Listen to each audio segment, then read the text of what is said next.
Hey, there's my class. I was having some connection issues. Welcome, gang. Thank you, Bill. Appreciate it. All right, let's see if I know where I am now. I went into Blue Jeans a slightly different way. So let me do a quick check and see who I have here. I see Sumvith. Hello. Hello, welcome. Let's see, 1, 2, 3. Do I have 4 down in Fort Worth? There you guys are. I got all you guys. Welcome to class. I see Maya. Maya, are you coming in from home? Yeah. Got a lot of snow there? Not yet, but I'm in the anywhere 2 to 3 feet. Oh, wow. All right, good to see you coming in from home, and we got good signs behind you about either calm and carry on or panic and freak out. I'll probably do the latter. Let's see, Robin, welcome. Good to see you. Olivia, good to see you. Olivia, how you doing with snow? You're at school today, huh? Yeah, we're getting snow right now, but we're not supposed to get much, so. Yeah, okay, we're in the see. same, we're getting snowing right now. Yeah. Yeah, Chandler and Maurice, how you guys doing? Good. All right, good. Apologies for being a little late. I was actually here about 10 minutes early, and I sat here and no one was in, and I'm like, this is probably because I'm not logged in right, because you guys are usually in pretty early, and so I had screwed up. I apologize for that. All right, thanks, everybody. I think we've got everybody. That would be 1, 2, 3, 4, 5, 6, 7, 8, 9, 10, 11. Margaret, we knew was going to be out today. She's got something going on, and she'll watch. This is a good lesson, though. Margaret had contacted me ahead of time and told me about an appointment she has, so she can't be here today, which is good. And then she will watch a video of our class. So can we all say hi to Margaret now? Hey, Margaret. Afternoon. Hi, Margaret. Yep. All right. So she'll be watching this in a couple days because it takes them a while to, someone's got to go log it out and do all the stuff that it takes to lay it down, and then they'll send a track of it. So just FYI. Also, Maya, you're a case study because you logged in from home today. How hard was that to log in from home? It wasn't that hard. I had the link. I was confused because nothing was showing up because you weren't in it. I know I'm a problem, aren't I? Sorry about that, Maya. It's cool. I had to. All right, good. Yeah, Sorry to make you panic. It was my fault today. But thank you for doing that, and I was worried that maybe I should send something out. So, Maya, just tell us, you logged in through Blue Jeans at home, right? Yeah. And then were you able to go into Adobe Connect as well? Yeah. Okay, cool. All right, so anybody else, you guys make sure you're ready for that in case there's craziness with snow or whatever, or let's see, Maurice has done it from home before because he was not feeling so well. Maurice, how you feeling these days? Good, much better now. All right, good, thank you. All right, excellent, good to hear that. And camera-wise, Maurice and Chandler, you guys could tighten that down just a tad bit on you so you're a little bit, in terms of the camera, just bring it in a little closer to you. That'd be awesome. So we're into chapter 3 in Disappearing Spoon, and I want to see how that's going. I'm going to ask a favor right now. Everybody in theory's got a laptop in front of them. Log into email, send an email to dwalker@murray.org and tell me where you are in the book. So you could say something like finish chapter 3, or I've already, started into chapter 4, or, oops, I'm a little behind. Sorry, I'm going to catch up, though, I promise, because I really care about this class. But just send me a quick little email, and that just lets me know where you are. I'm not going to open that now, because I think if I did, it would probably show up on the screen. Am I projecting my my Adobe Connect thing or not? Can somebody tell me that? I know you guys are trying to do lots of things at once. Am I projecting my Adobe Connect notes? Can I get nobody saying, and everybody saying no? Okay, let's see. Why am I not projecting that then? Yeah. We're not having some technical issues, so we just may need a minute. You guys can go on. Okay, I understand. Max will keep an eye on you guys because I've got so much going on here. Let's see, how am I going to figure out how to get my Adobe Connect going again? I'm going to try unplugging and plugging back in and see if that makes it say, oh, okay, you got something there I want to see. Let's see if that does anything. It looks like it is going to do that, and bam. Did that help? Did that plug it? Yeah, that's a decent screenshot. All right, cool. Thank you, Samvit. I'll work on making it better in the future. Let's see. I don't know if people can see the syllabus. You have a live version of this, remember, in Google Docs. I just want to make sure we're clear on things. I want to look about 3 classes ahead. We meet today. Today's the 26th. Then we meet again on Thursday, the 29th. Then we meet on Monday, the 2nd. And then we have a test coming up that Wednesday. So I want to make sure that's sort of on your radar. You could potentially take that Tuesday or Wednesday, but I'd like us to try to take it before our class on Thursday. So I've got that highlighted in purple on our syllabus. We are going to finish up, however far we get in our nuclear unit, we're going to end it by Monday's class. So we've got 3 classes. Hopefully by then we'll be experts in how a nuclear power plant works and all the other good stuff about nuclear that we're talking about in class. But it's partly to keep me on track, keep you guys on track. Just check that out in your calendars. See if you can find a free period, and I will end up. What happens is I email a copy of the test to administrators at your school. Then you take the test by hand. And if you want to use a computer, that actually might be fine. You'd have to work that out with your administrators, and I'll let them know. There could be some word processing extensively in terms of writing, and if that's easier for you, you could do that. And then anyway, once that's done, they'll send the test back to me via email as well. So just a little bit in terms of planning there. I want you to think that through. Okay, so I'd love to talk to you guys about Chapter 3 and Disappearing Spoon. And remember, my goal is to try to step back as much as possible and not do much talking and let you guys take it away. Remember, if you didn't jump in early on the conversation last time, love for you to do that this time. And just a reminder, folks in Texas, you guys, to me, are almost like ants. So just really... I think I can tell who you are, but, really just like wave your hand like this if you want to be the first to talk or whatever like that, just so I can see you a little better. Okay, Chapter 3, who wants to take it away? Max has got his hand up first. All right. I thought it was really interesting how Bunsen had done many things with the burner, but they said the thing that made him a hero was just how he put the little knob on the Bunsen burner to change. Like, it just seems... very simplistic given everything he did, and that's what makes him so memorable. I just kind of found that comical. Yeah, I agree in that sentence. He did then go on to say how Bunsen did some kind of cool stuff, right? Yeah. That's a neat sentence, though, to point out. All right, who wants to pick up? Chandler, and then we'll go to Samvith, and then it looks like maybe, is that Joel waving to me in Fort Worth? All right, so let's go Chandler, Samvith, and Joel. Talking about Bunsen again, I thought his love of arsenic was pretty funny. Even when he had hallucinations and other issues while working with it, he didn't stop until he almost lost his vision. So I thought that was cool. Yeah. Samvit. I don't know. Just moving ahead with Mendeleev. The story of Mendeleev, it's like this whole thing with like the machismo thing. It kind of ties back to the whole like rivalry thing happening from like Chapter 2. Right? Yeah, I found that interesting. It's like even within the sciences and a discipline as awesome as chemistry, there exists such competition. I don't know. Yeah. Cool. Nice. Maya will get you after we go to, I think it was Case. No, it's Joel. Yeah.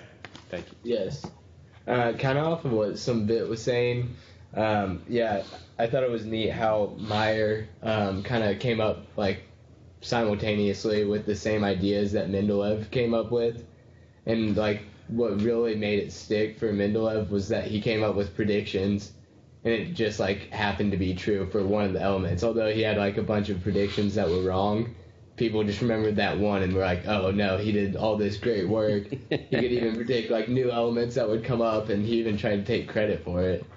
And I thought that was neat too, like what made us really remember Mendeleev. I thought, on a side note, I thought it was really funny how like Mendeleev like predict a bunch of elements, kind of was like, oh, I bet there's much here. And I can't remember who it was, but when they discovered one, Mendeleev was pissed that he didn't get to name it. It was like he didn't do anything to find it. He just like was like, oh, I bet there's an element in this area, and like he was mad he didn't get to name it.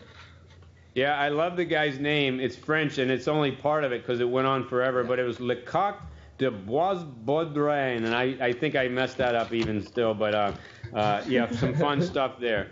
Maya, do you still have your point?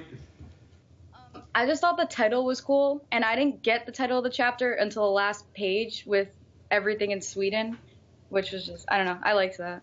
Yeah, I like that too, because I think this is my third time through on the read on this, and I don't have a great memory, so it's almost like for me reading it again for the first time. So I saw the title and I wouldn't remember it as well, and even reading through, I was trying to remember the Galapagos reference, and just like you, yeah, it's kind of fun at the end how he ties that all back together. All right, who wants to take over? It looks like Chandler. Maurice. Sorry, Maurice. Yeah, just like Maya was saying, I thought it was pretty cool how they named all these elements after Ytterbies, if I'm pronouncing that right. Yeah. Yeah, I thought that was pretty cool. And kind of how the geographic conditions made it so that all the elements were kind of at the surface. So. Yeah, we'll find out some more cool things in the next chapter about the origin of elements that I think you guys will really enjoy. But yeah, helping remember that the Earth was once a big mixture of things, and then with the cooling process and other things, how some of them get concentrated in some places and others.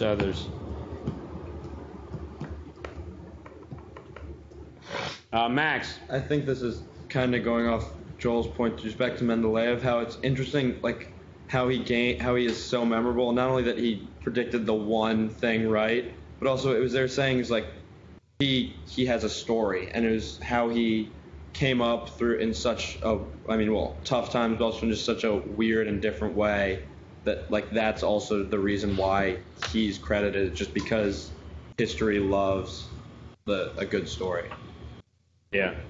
I've shifted over. You guys, I want to keep the discussion going, but I just shifted over to our periodic table so it's available. One of Mendeleev's elements that he predicted would be found was Eka aluminum. Can anyone tell me what Eka aluminum is today? Yell it out, Max. Gallium. Gallium. So Eka means, does anyone remember what that means? Was it beyond? Yeah, beyond. Good. And another one he predicted was Eka silicon, I believe, which would be Germanium. And it's the guy Lecoq de Boisbaudelaire, however you say his last name, that discovered gallium. Do you guys remember anything cool about gallium metallic gallium, Willie? Well, like the cool thing you're referring to was how it melts at 86 degrees, so it melts your hand. But I thought that was really clever how he named it gallium, saying it was after France, but it was actually because his last name translated to be like gal in French or something like that. I thought it was funny. Right, right. It's kind of sneaky. Yeah. Do you guys do you realize that you now have a reference to the title of the book? What is the disappearing spoon referring to? Oh, the gallium spoon. Yeah, it's a gallium spoon. It's sort of the joke, in a sense, the practical joke of chemists is to make one of those, put it into hot tea, and it just withers away. So it was, we had folks last year that actually ordered gallium through their school, which you can do, and it's not that expensive. They will sell you a kit where you can make a spoon out of it. So you melt it down, which is actually easy to do. You just put it in hot water. And you can pour it into this mold and make a spoon. So I'd encourage anyone that wants to do that. Someone did it last year. Our school ended up doing it. We got inspired and we did it, and we bought one and we have one. It's easy to do. It's fun.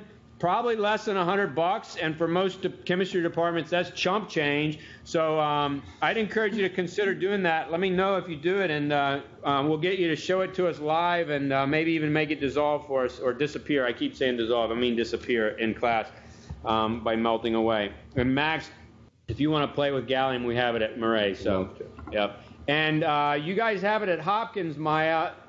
Just FYI. Okay. I didn't know that. They bought it last year, so and anyone else that gets it, let me know so I'll keep a running score of which schools have gallium. It's a pretty fun metal. Samvith, question or comment? Thank you, Max. I appreciate it. You're muted. Thanks. Samvith, you're on mute. Thank you. I asked if gallium was an edible metal, Great question. Anybody know the answer to that? I would hope not.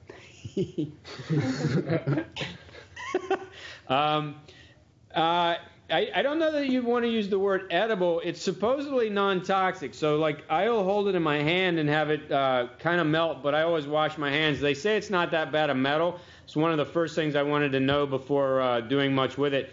I personally don't think I'd want to eat it or put it in my body, but I don't know it as a highly toxic metal either, so I'm not sure it'd be the most dangerous thing. It should pass right through you without much processing. In theory, liquid mercury does that as well. Now, mercury is much more dangerous, but you keep it away from too much acid. Like, I wouldn't want that anywhere near my stomach acids either. But so anyway, anything else before we wrap up our Chapter 3 discussion? Robin, go ahead. Yeah, so I was just going to bring up sort of, again, this discussion of the scientific method, sort of, I think, with Mendeleev, it's also very extensive here because it's sort of, to some extent, he himself said that he never really copied sort of from anyone else, but there definitely have been sort of, there were many theories before him, sort of these, I'm not sure whether there's bad microphone issues like last time, but sort of he to some extent also categorized things like other ones. For instance, there was the triplet rule that had already been discovered. I don't remember, there was a Frenchman, and he, for instance, also categorized them in triplets. He was the first one simply to do it in octets, as we also classify them today. And also I found it sort of interesting how he compared it to the Odyssey and sort of how Homer collected many stories, as well as the Iliad to some extent. So it's sort of connecting different academic fields together, so that was pretty interesting. Yeah, I agree, Robin. Yeah, we have a little more trouble with your mic than anyone else's. For some reason, there's a weird bit of reverb that I don't know if we'll ever solve, and we hope to. Your comment reminded me of the little part about the guy that got locked away by the king, which I found kind of funny. What was it the guy claimed that made the king lock him up? Yeah, Maya? That he can make gold, right? Yeah. And then how did he end up sort of maybe getting himself in trouble a second time when he couldn't make gold, but what was it that he helped with the process to make, anybody? Porcelain. Yeah, porcelain, good. All right, cool. I think we better roll on from there. I'm hoping you guys are still enjoying the book, and I really think you'll enjoy Chapter 4, which is one of the chapters I'm asking you to read by the next class. Let's roll back into our Google Doc, and if you don't mind, pull up the Google Doc nuclear notes, and as you do that, I'm just going to flip through. I need to pull away from the periodic table and pull into the Google Doc itself here. Looks like most of you are in there, and can someone yell at me what number we think we made it up to? We're on, I think it's number 2. Power plant number 2. Right, there you go. All right, so here we go. What is electricity? And some knucklehead wrote in life. This is where we ended last week. So we said, what's the point of a nuclear power plant to generate electricity? And then we said, what is electricity? And I think we ended up, hitting it 3:15, and we had to end. Let's see. I was thinking back on our class. Would it be helpful if people were assigned to write in an answer? While others, what do you guys think? Or you guys like it being kind of loose and someone just starts typing away? Do you have a preference? I think it kind of works. Okay. All right, let's keep it rolling, and if somebody could just jump in with a good answer there. Who wants to? And again, I'd love some volunteers. Try to remember if you participated last tech class, make sure someone else gets in there. But get your hand up and yell out an answer. And even if you don't know all the way, that's fine. We're going to learn as we go. So. How about electricity? What do people think it is? Who can try to define it? And again, we want simple if we can. So, Samvith, I saw your hand go up first. What do you think? Electricity is a form of energy that revolves around the discrepancies in charges of protons and electrons. Woo! All right, that sounds complicated and maybe partly right. Anybody got another one? Who's got another view of electricity for me? Willie, I think I see your hand up. The flow of charge. Like a flow of electrons? Yeah, I like the flow of electrons. And I think that's as simple as you can make it. And Samvith, a lot of what you said may be right, but I think flow of electrons is the way most people would understand electricity. And so I'm going to leave it at nice, simple flow of electrons. Okay, let's try number 3. Now, sometimes the simplest questions have, like how is electricity generated? We rely on electricity every day. And yet I wonder to the extent, if you ran up to people, how many of them would actually understand how you generate it. It's a very, very, very simple process. And I want you to try to make it as simple for us as possible. So let's see what you got, Robin. And if you blow out on us on sound, I'm going to do like this, and I'm going to go right to Joel. And it's not your fault. We may have to have you text in stuff. All right, Robin, try it. Is this all right, or? Let's try it. Okay. Basically, I think there are different ways, but mainly it's sort of converting thermal energy or kinetic energy into electrical energy. So, for instance, there's wind power, and how it's generated is the kinetic energy. All right, Robin, let me stop you. Robin, let me stop you right there. You're doing fine. I want to simplify things. Here's the deal. I've got a wire sitting right here, and I just want to know, how do I make electrons run through it? So I'm trying to take it down to the very, very, very basics. I just want to move electrons across that wire. So all the things you said would work, and there are complicated ways of doing it. So try to answer that simple question, and then we'll get more complex. Robin, take it away. Sorry to interrupt you. I guess friction, sort of. All right. Good guess. Not correct. So let's go to somebody else. Who thinks they can tell me, I've got a wire. It's just a piece of copper. I want electrons to go from one end of it to the other. Samvith, what do you think?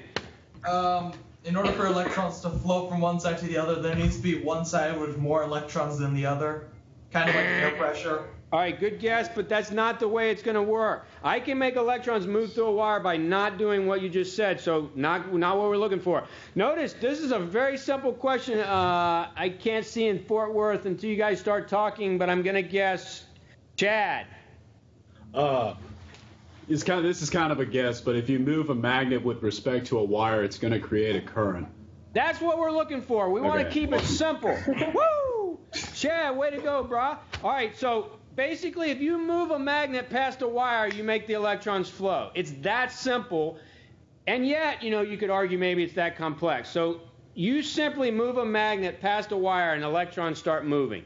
So I want you guys to try to make sure anything you know in your life, you bring it down to the simplest level so that it makes sense to you, and then you can get it all complex after that and start talking about alternating current and direct current and all the other crazy ways. So there are many other ways to generate electricity. Someone could have said you take a piece of zinc metal and you take a piece of copper metal and you jam them into a potato and you hook up a wire across them. Yes, that will work. Or, you put it across your tongue and put a magnet up there. That'll work on a 9-volt battery. So there's lots of ways to generate electricity. It's the flow of electrons.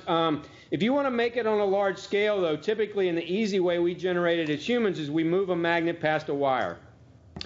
Just quickly, so we're understanding the basics. Again, if we imagine our wire, if the north pole of a magnet goes past it and arbitrarily the electrons go to the right, what do you think is going to happen if the south pole of the magnet goes down past it? Someone use words. Goes to the left. Yeah. So if the North Pole goes past it, if they move arbitrarily to the right, and then the South Pole goes by, it moves to the left. Imagine we have a magnet that's spinning. Max, you got a pencil or? Yeah, I can make that happen. Or your cell phone. Let's just take your cell phone out. All right. If we make the North Pole spin past it, going in one direction, they go to the right, and then as it flips by and the South Pole goes down, they go to the left. So if you have a spinning magnet, you're going to alternatively send the electrons one direction, then the other, one direction, then the other, one direction, then the other, as that magnet flips and spins. And if you take just, rather than one piece of wire, what if you coil the wire repetitively over and over and over and over again? Then anytime the magnet goes down, you're not only making it go that way in one wire, but all the wires. And as it goes down in the front, it's coming up in the back. Basically, you can make the electrons spin around, but what's the magnet going to do when it comes back the South Pole? They flip and go the opposite direction. That's what we call alternating current. And our typical magnet cycles at 60 cycles per second, means it's flipping at 60 times per second, and our current that's coming through our walls is alternating current on a 60 cycles per second currency. Is that okay for people? That's getting a little technical. Willie, go for it. So, like, one of the metaphors we use in our, like, E&M lectures are, like, the flow of water, like, kind of like a water pipe flowing back and forth. Is that to say, so, like, we have a nuclear power plant out here that, like, powers a lot of places in the area. So, like, that introduces an alternating current. So does that, like, that going back and forth, does it follow all the way, like, into a house and, like, it makes that go back and forth? It's just, like, on a massive scale, everything's going back and forth? Yeah, and it's happening at almost the speed of light. That's how fast it is, too. It's hard to put your mind around that. But, yeah, the electrons are zipping fast. The current is going really quickly. So, yeah, current is like flow of water. If you need more current, you need a thicker wire. So in your house and in different electronic devices, they're going to have different size wires to carry different amounts of current. And again, I want to keep this on the simple level, but yeah, thanks for bringing that to home. If you've got a nuclear power plant near you, it's generating electricity, it's sending it through the big wires, into the big cities, and then, down to homes, down to schools, down to businesses, and that's where we're using it, right now to project, converting it into light, converting it into sound, converting it into, lots of other things, heat. Okay, so moving a magnet across the wires is simple how we generate electricity. All right, how about number 4? Who thinks they know approximately how many nuclear reactors are there in the U.S.? And Robin, I threw in Switzerland there for you too, just for fun. You're going to have to figure it out for Switzerland. I know for U.S. Anybody have a guess or a knowledge? It was in our homework. Sumvith? Yeah. I guess 330. All right, that's a good guess, and we like round numbers, so it's about a third of that. Anybody got a guess? Maya? 100? Yeah, about 100. There are about 100 nuclear reactors in the U.S., so it's going to be an easy number to remember. There are less than 100 sites, so a site can have several nuclear reactors on it. But it's probably a handy number to know that we have about 100 in the U.S. Robin, any idea how many in Switzerland? If not, we'll give you that as a homework assignment to help tell us.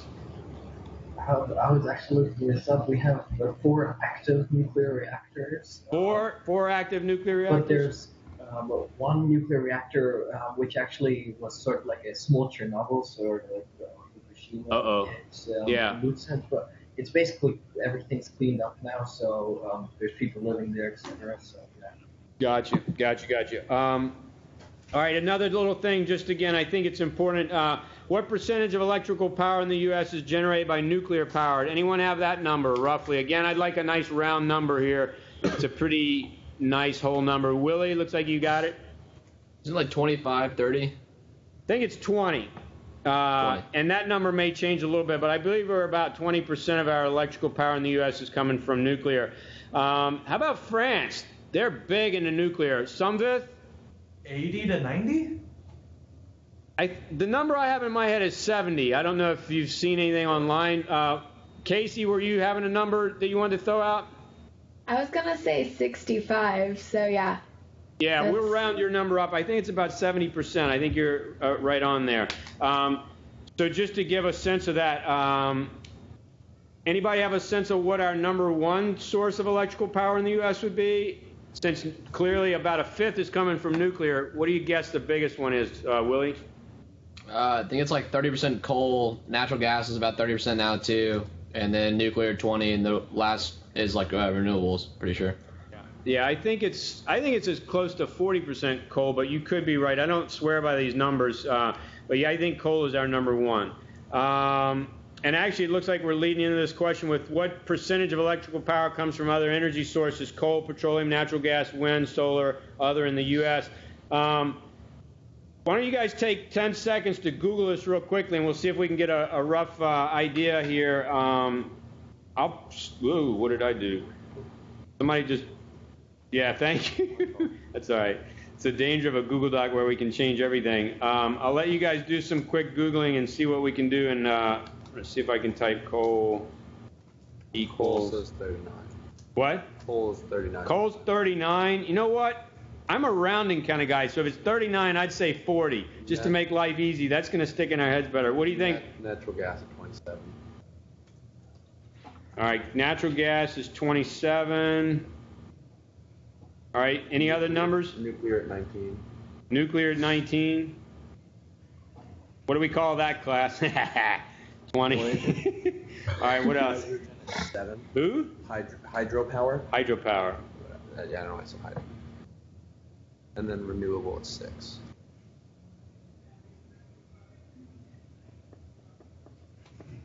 Rolling into 1. Really? Yeah.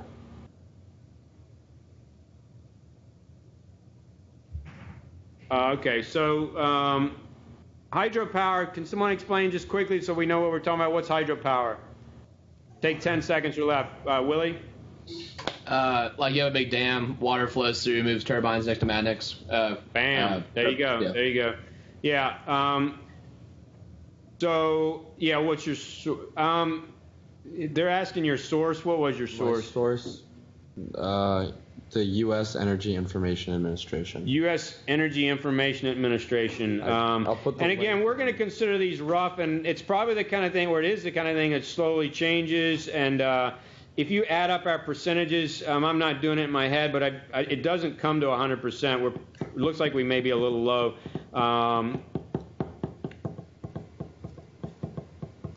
And it's funny how they pull out renewable, where I'm not sure why you wouldn't consider hydropower renewable, but maybe they mean things like solar and wind there. I don't know what that means.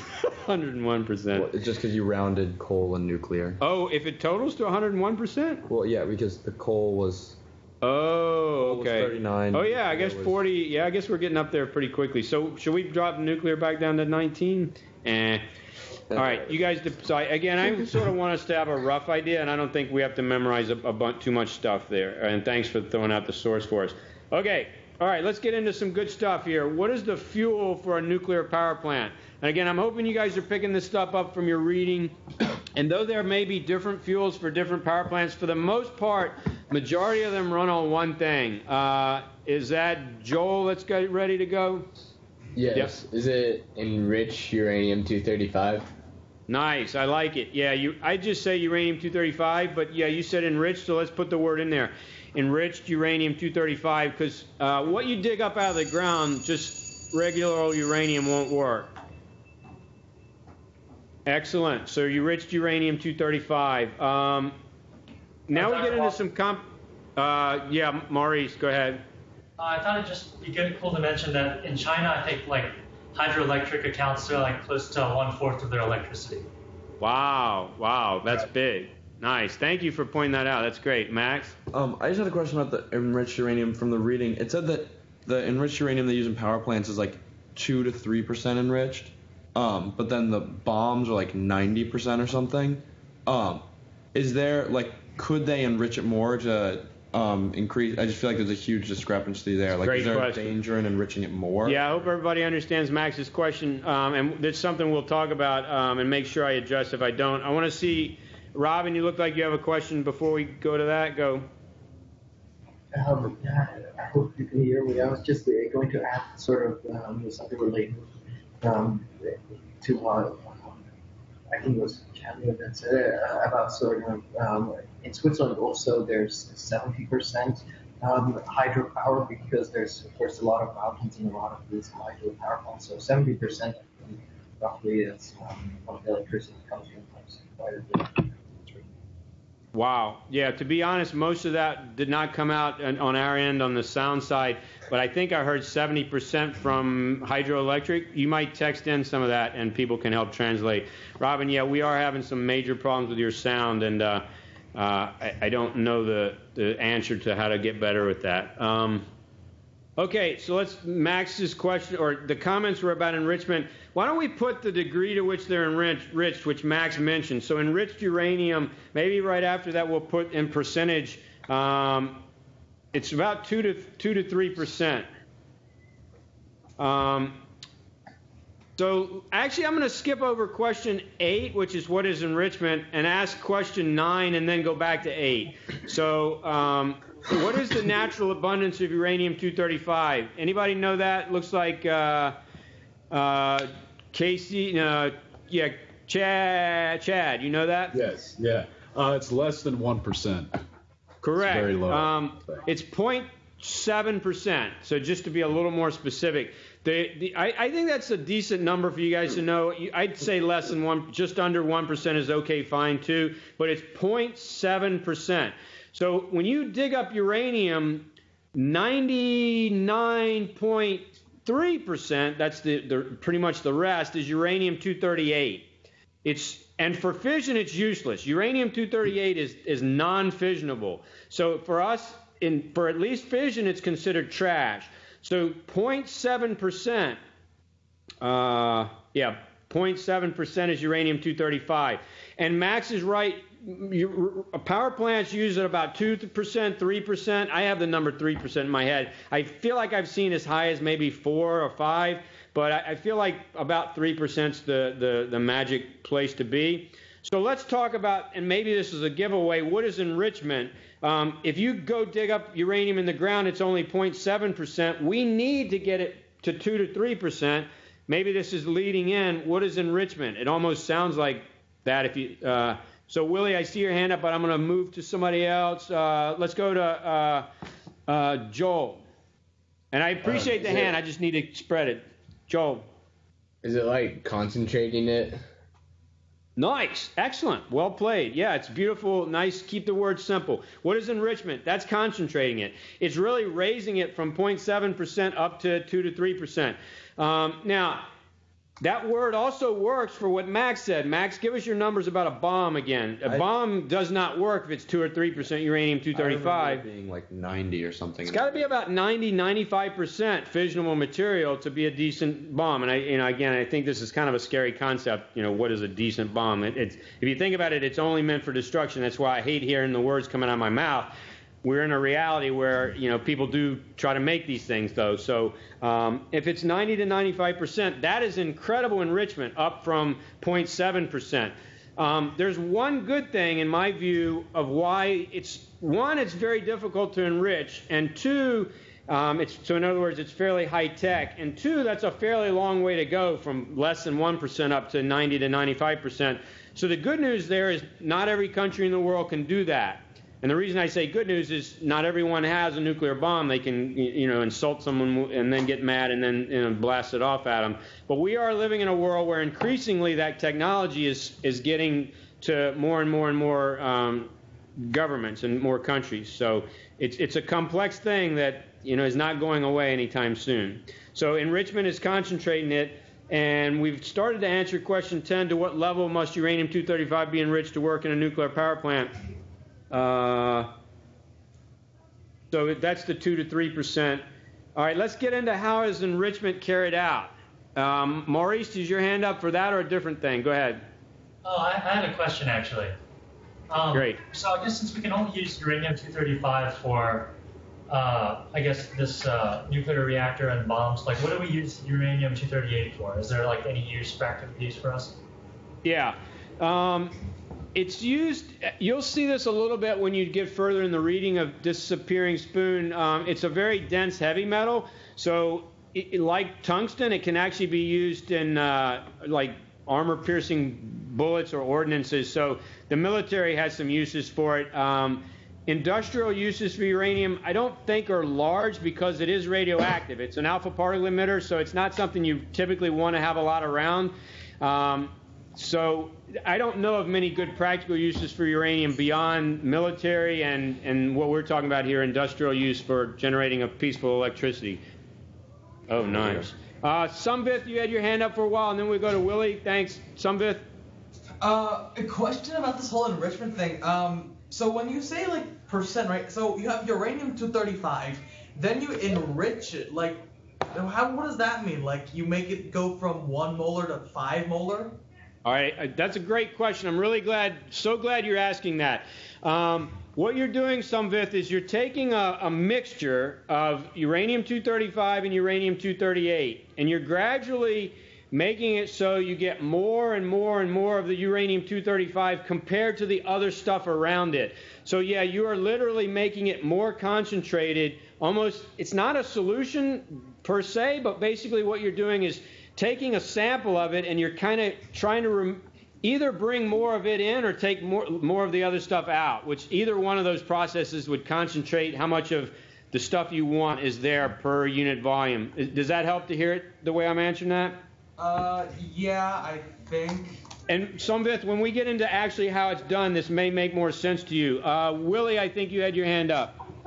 Yeah, I was gonna talk about uranium is used in like arm-piercing rounds. I've seen like it's like on like tank buster rounds, like airplanes shoot a tank buster into it, and it like actually like melts through all the surrounding metal. It's kind of cool. Yeah. I thought I mentioned it. It's crazy dense. Yeah. So anyone that is interested in military type applications, we have a unit coming up where you can do a project on a uranium matter, or sorry, a nuclear matter. So if that's something of interest to anyone, that might be something to look into. But yeah, so it has military applications because of its high density and partly, I guess, strength too. Okay, how is enrichment carried out? Now, again, let me be clear. We're not going to learn in this class how to make a nuclear weapon, but we can talk about some of the processes, and that's not the point. We want to understand this from an intellectual point of view. Like, how do you do what Somvith and I are talking about? How do you make the uranium go from 0.7% up to about, let's say, 3%? So, again, I'm looking for a very simple type answer to a complex question. Casey. Are you essentially distilling it by heating it up and separating it? It's a great guess. No is the answer, though. I love that you're trying. That's totally good shot, but no. Anybody else? I'll come to you, Willie, after Maurice. From what I understand, it's through centrifugation. Because say that word again. Centrifugation. Because of the density differential between the two isotopes. Yeah. So do you guys remember? I was going to say Graham's law. I need to say Graham's law, right? Do you guys remember Graham's law from advanced chemistry? If you've had it, that gases diffuse. The rate at which two gases diffuse is inversely related to the square root of their molecular weights. That's Graham's law. So like the formula you would have memorized would have been rate 1 over rate 2 equals square root sign molecular weight 2 over molecular weight 1. So it's an inverse square root relationship. So of the common gases, helium is a very fast effuser or diffuser because it's so light, whereas carbon dioxide is a bigger, slower gas. So the trick is, one of the ways that's done is through this difference in rate of effusion or diffusion. And a centrifuge can be used to sort of heighten or speed that process up. So here's the way I would like you to try to understand it. And again, we're trying to make something very complex, very as simple as we possibly can. Maybe one of the things we can write down in terms of the description is that lighter gases effuse through a small barrier faster than heavy gases. Can someone try to put that in nice, simple words? That's essentially Graham's law, that light gases can move faster and they can effuse through a barrier more rapidly than heavier gases. It all comes down to weight. All right, now once we've got that concept down, let's do this. You can take uranium and you can chemically react it. One of the things you can do is it comes to us mostly as uranium oxide, so it's a solid compound. It's not pure uranium, it's uranium oxide. Through a series of chemical processes, you can make it into a gas, uranium hexafluoride. So I just want you to know just that bare little minimum part, that uranium hexafluoride is a gas. Can I get somebody to write that in there while someone else is trying to do that part? Just that uranium hexafluoride is a gas. Let me see if we can fit it in right here. I just snuck that in there right there. Uranium hexafluoride is a gas. So now, remember that isotopes have different weights. Uranium-238 weighs 238 AMUs per atom, and uranium-235 weighs 235 AMUs per atom. Now, I don't want to do the math, but the whole gas, uranium hexafluoride, is either going to weigh 238 plus 6 fluorines. They weigh 19 apiece. It's roughly 120. I guess there's 115 added on technically. If you add the 6 fluorines onto a uranium, it could be either a uranium-235 or a uranium-238. The difference there is only 3 AMUs. But that tiny little difference is enough over time, and that's the important thing. If you have a sample of the gas, over time it can effuse through a barrier, and which gas will get through the barrier slightly faster than, and what gas is held behind. It's the lighter uranium-235 hexafluoride that gets through, and it's the heavier uranium hexafluoride-238 that's held behind. And so again, that's crazy, the little bit of difference in weight. And do that repetitively, time after time after time, in large and large, large samples. Ultimately, that's one of the ways that uranium is concentrated. Then what do you have to do with the uranium hexafluoride as a gas? You have to convert it back into, basically you redo the chemistry to turn it back into the oxide. So uranium oxide is the ultimate solid that's used in a nuclear power plant or more in a bomb. Okay, how many people did I lose in that description, which would mean thumbs down, and how many people feel like you're okay with that description, and how many people are like, okay, I actually understood that? So Max is kind of like down. How about other people? Kind of a little bit of both. Do you want to hear some of that again? Would that help? All right, let's try again. So uranium is dug up out of the ground as a solid. A number of chemical processes have to go on that we don't have to worry about that makes it into a gas. It gets made into uranium hexafluoride, which is a gas. That gas is composed of two isotopes of uranium.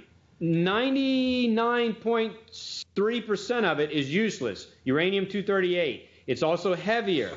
The 0.7% of it is uranium hexafluoride, and the uranium weighs 235.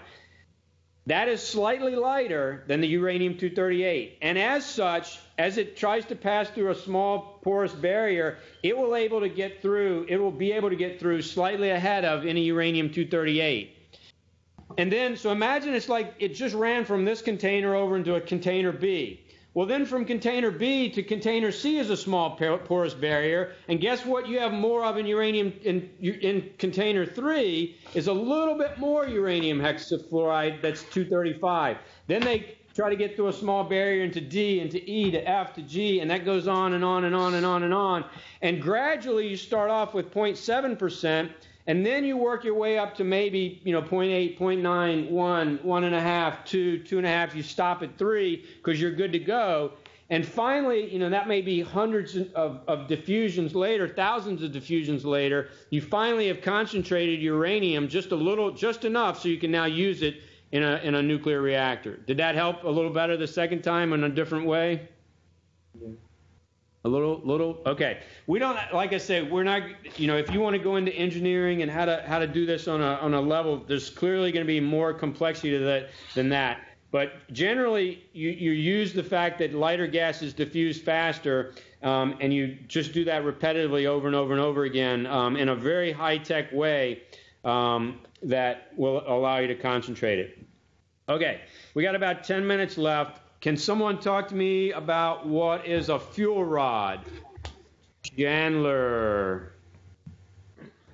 So a fuel rod contains the material that's fissionable, so it would contain the uranium-235 and it would be brought into the reactor. All right, good. The fuel rod is what contains the uranium-235, the fissionable material that, remember, is only concentrated to about 3%. So it has that. Teachers don't use chalk much anymore. Almost everybody's using smart or whiteboards or smart boards or electronic devices. Do any of you teachers teach with chalk anymore? Some? Okay. In the old days, I used to teach with chalk. Chalk is a little bit thicker maybe than a pencil or a pen, and chalk breaks off into pieces. If you broke off a piece of chalk, maybe about as big from as the first digit of your pinky before it bends, that's the size of what's called a fuel pellet. And those pellets get loaded up into a long rod in a nuclear power plant. I'm going to go to our slides just for a second so I can show you sort of a visual aid for a fuel rod. So let me flip through a couple slides quickly here. And I believe, oh yeah, we did some cool things there, or there's some cool things in my slides I want to talk about that we never got to. So I may have to come back to those because there's some cool stuff in here. Let me skip over to, sorry. Oh, make me come back to that slide in a second. Oh, and I had a good slide for our percentages too. I'm forgetting some of the good stuff I had here. This is not bad for a fuel rod. This is kind of a look at lots and lots and lots of fuel rods all together. And they're pointing to, yes, they show a pellet. Can you guys see, if I point with this arrow, can you guys see what I'm pointing to? Can you see the pellet? Yes. All right. So there's the tiny little pellet that then gets inserted into the fuel tube, which is this long thing here. These things, I'm going to mess up the length, but imagine they're like 10, 12 feet longer, feet or so long. And then there's lots and lots, hundreds of these all loaded up together inside what they're calling a fuel cluster, assembly rod assembly. So basically we've got lots of these pellets in the solid form all loaded up, and there's masses of them in a nuclear power plant. Lots and lots and lots. So let me backtrack just a second to show you that slide. That would have been a helpful one to have a little while ago when we were talking about that. Again, this is 2009. Things have probably changed since Max and you guys did that. And just quickly, this is the thing on France and how much nuclear power they have, which is pretty high. And Lithuania looks like they're sneaking out a little bit ahead, but I don't think there's hardly anybody in Lithuania to count. And U.S., we should be right on the 20% line there. All right, let me pull away from that because I'm going to get distracted into all my fun slides and go back to our. So what's a fuel rod? You could say it's Chandler said it pretty well. It's the solid rod that holds the uranium-235 concentrated pellets in a nuclear power plant.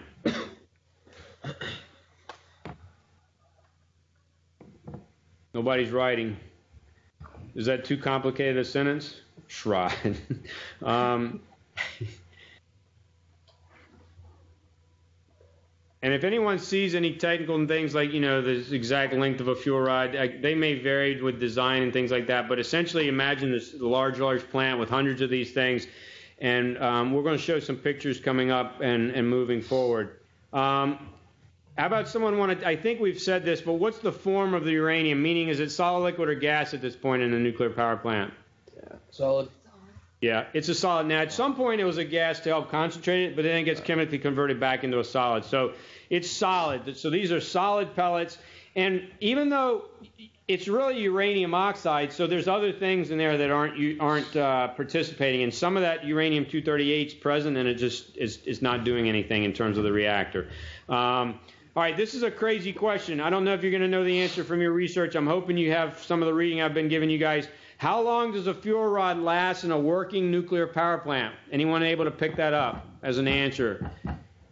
These guys just sit there and do their job for a pretty long time. Anybody get a number from any of their reading? I think it's 6 months, but I'm not sure. It's a little longer than that by a factor of this. Anybody can do the math? Can anybody do that math? Multiply that by that. So 3 years? 3 years. Yeah, 3 years. And so that's a pretty long time. And that a fuel rod will last 3 years in a nuclear power plant. I actually want to make a slight pause here and stop, and I want to try to put this into perspective. And I hope this doesn't sound like I'm pro-nuclear. I'm trying to be as neutral as I can be. I don't want to come off as pro-nuclear or even anti-nuclear. I really am sort of, with you trying to learn and present information. But I do want to make a point that I think is really critical and clear. We're in a country where about 40% of our electricity is coming from coal. So what happens at a coal-fired power plant is a big train, a large train, pulls up to the plant, and they unload this black solid. And what do we do with that black solid? Burn it. We burn it, okay? And we'll talk a little bit about, how that generates electricity because it's related to the way it's generated here, but it gets burned. And guess what has to happen once that train leaves is more trains have to come in and more coal gets unloaded and gets burned. And this process happens almost continuously. And I happened to bike across the country in 2006, and the trail we took paralleled the train tracks in this country, and the amount of coal that moves in this country is amazing. It's a lot of it, and I don't want to say any more other than this happens on a daily basis. So the big train loads of it unload, get burned, and that generates electricity. This is not happening at a nuclear power plant because for 3 years those things just sit and do their job. There's no train flowing in to give them new fuel. It's not a restocking process. It's going and going and going for 3 years. That's really, really, really impressive. Okay? And again, I'm not trying to be pro or con or anything like that. I'm trying to put a fact in your head. That's amazing if you think about the difference there. Now let's look at 14 for a second. What word is used to describe a fuel rod when its lifespan is over? Actually, let me go back to 13 because it's not a fair statement. So it's not true that a fuel rod's good for 3 years and then they wipe them all out and start with a whole new batch. Every year, 1/3 of the fuel rods are replaced.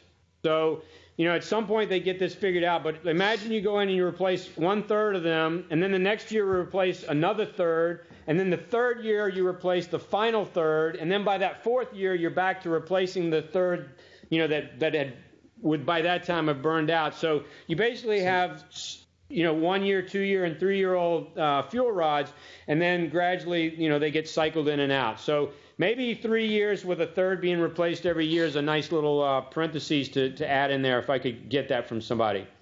We got 2 minutes. We can do this. What word is used to describe a fuel rod when its lifespan is over? There's a single word. Maya.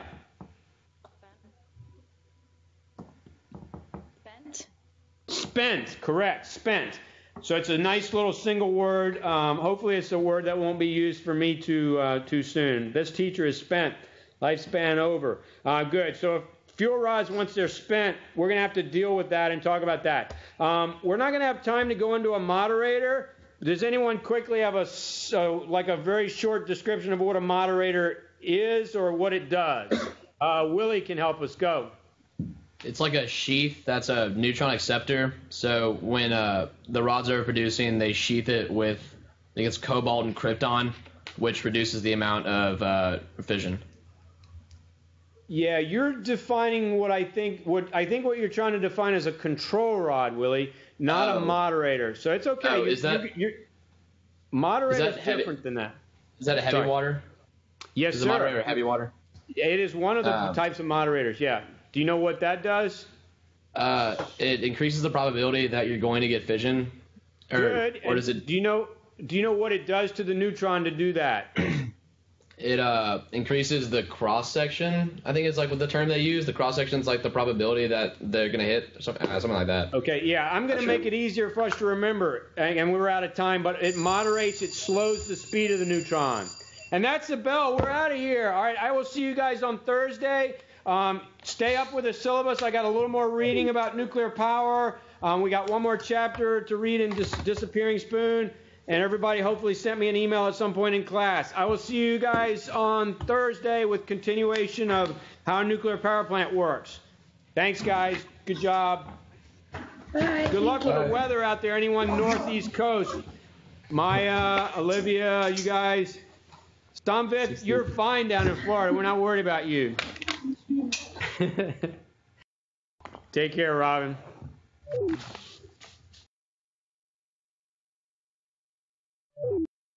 Good afternoon. Bye, good afternoon.